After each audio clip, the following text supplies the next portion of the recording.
This is a story of faith, hope, and devotion. I've heard it from a senior army officer.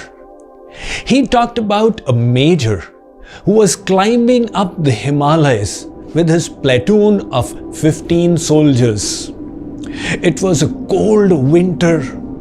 The unit they were to relieve was anxiously awaiting them.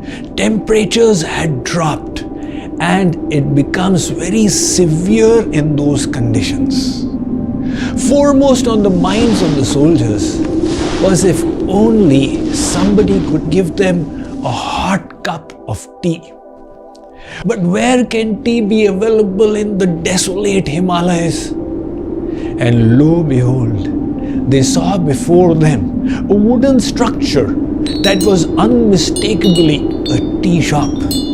Unfortunately, it was locked. They thought, trust our luck. If there had been a tea cellar, we could have felt relieved with a hot cup. They suggested to their officer, let's break the lock. There must be material for making tea inside. The officer was now facing an ethical dilemma. On one side was the thought that the army is not meant for looting from people but for protecting them. On the other side was the temptation of a steaming hot cup for his platoon. So finally, he gave them permission. The lock was broken open. The soldiers entered and found the stove there with the fuel, the tea leaves. To their delight, they made sufficient tea to drink not 1 cup but 2 cups each. There were even biscuit packets there, and they had their fill of glucose biscuits. Before leaving, the major thought, we are army men, not thieves. We must compensate to this tea shop owner. And he took out roughly around 3,000-4,000 rupees and placed them on the table under the sugar container. And then they bolted the door and left. 4 months later, another platoon arrived to relieve them, and now they were descending. Towards early evening, they reached that tea shop, and they found an old tea seller sitting there. He was delighted to find customers. He welcomed the soldiers in. He prepared tea for them, and they began speaking.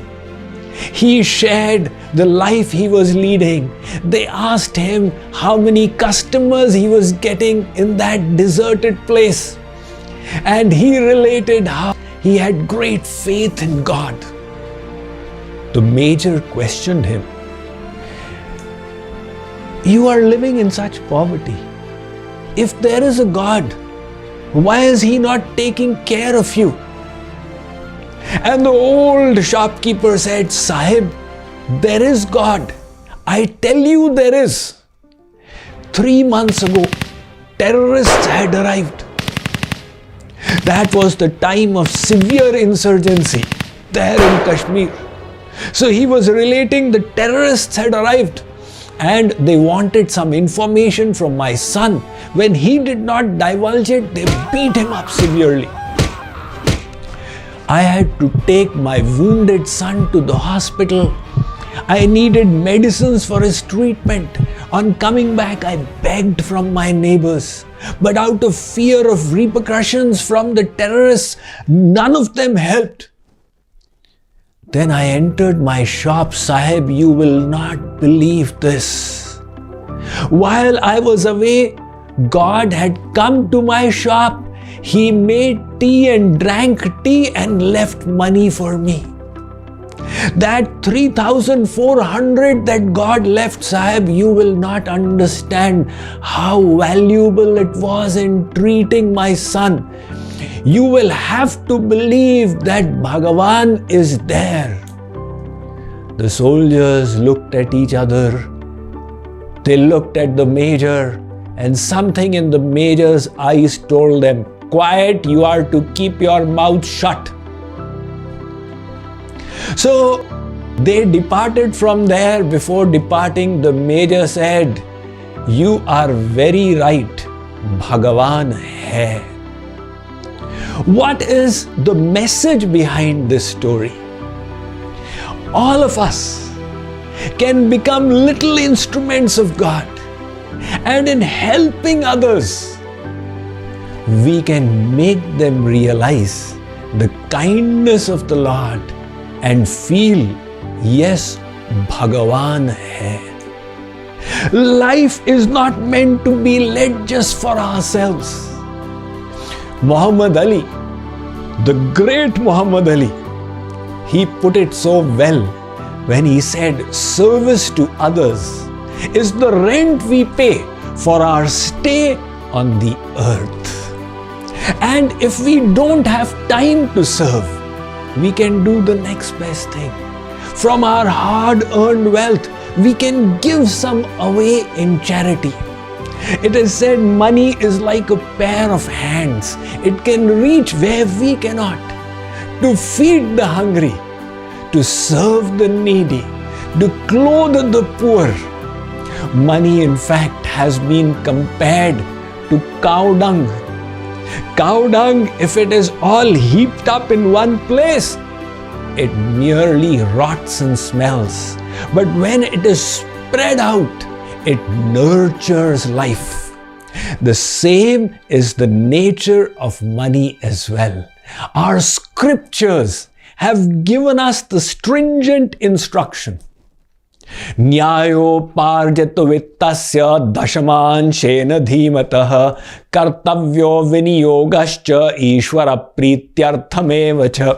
The Skanda Puran says, Nyayoparjita, whatever you have earned by proper means, dashamanshena, take out 1/10, and Ishvara Prityarth, give it in the service of God and Guru for the benefit of all humankind. It will, of course, enable others to feel Sahab Bhagavan hai. But it will also help us realize that when we work, it's not just for our pleasure and enjoyment. We are working for a higher cause. When we start giving 1/10 of our earnings in service of God, slowly the consciousness develops. I am doing my work for His pleasure. And then we reach the state of Karma Yoga, which Lord Krishna talks about. Sarveshu kaleshu mamanusmara yudhyacha. Even while we are working, the consciousness will be, I am doing this for the pleasure of God. To reach that elevated state, we must adopt Seva Dharma, the Dharma of service.